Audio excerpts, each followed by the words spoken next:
Former Teen Mom 2 star Jenelle Evans' husband, David Eason, has confirmed he killed her dog, Nugget. David, who's received significant backlash and criticism for his decision, opened up about what led to that fatal decision in an exclusive interview with us on Monday. Take a look.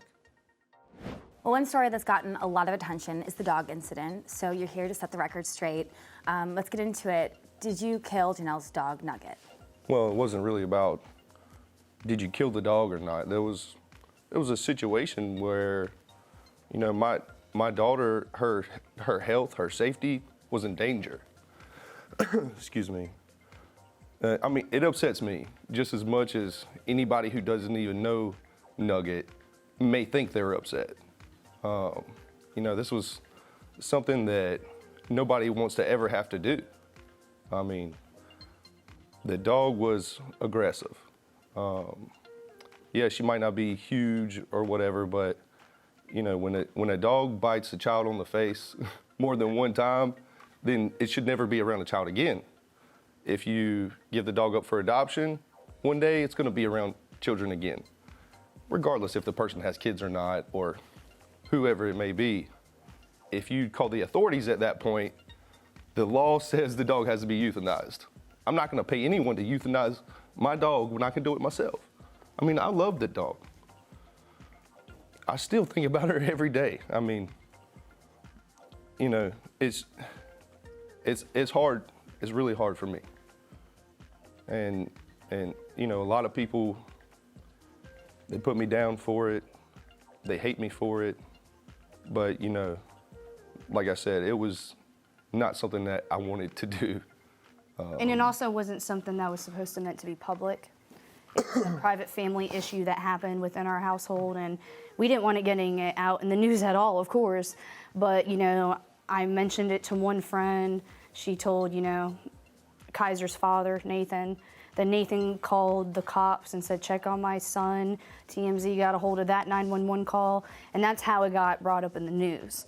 And, you know, David has also grown up, you know, in the country lifestyle. He hunts, he fishes, and, you know, the way he was raised is really different than a lot of other places, because we understand that people are scared of, you know, the whole gun thing, and they just don't understand it from David's perspective. And he's grown up, his father taught him, you know, don't let any animal hurt you, especially if it's like even a bear or a coyote or something crazy. And he just thought what he was doing was best, and he does realize that what he did was wrong, and he does realize that he shouldn't have done it, and he didn't, he said, I'm sorry, I didn't realize how bad it was gonna hurt everyone, not just me, but the kids. So he understands all that.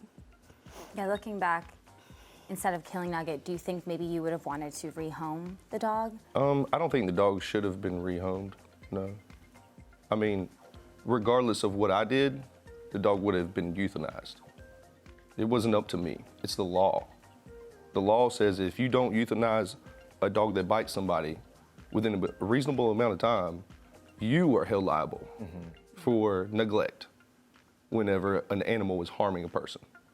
I could have gotten in trouble, actually. If I had called the authorities, they're gonna euthanize the dog regardless. Yeah.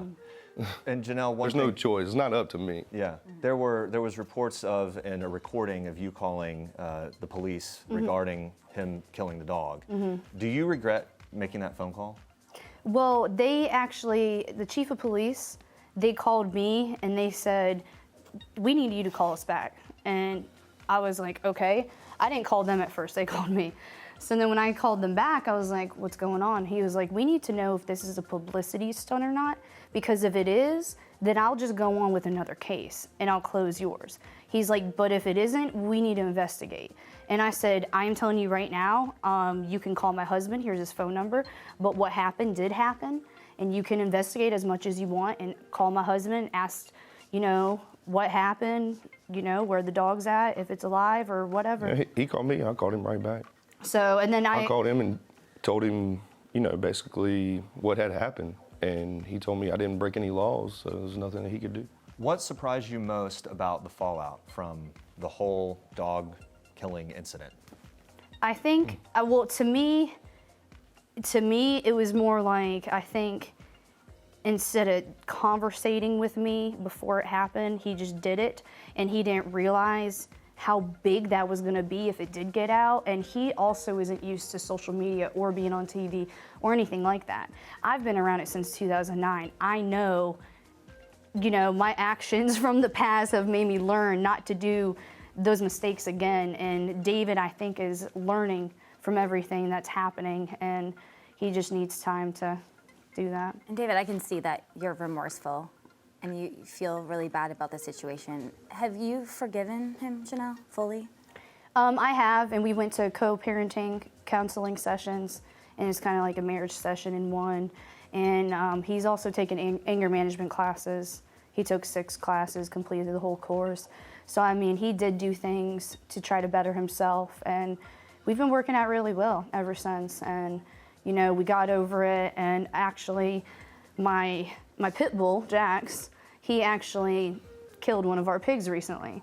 So instead of David saying, well, I'm gonna euthanize the dog, let's just give the dog away.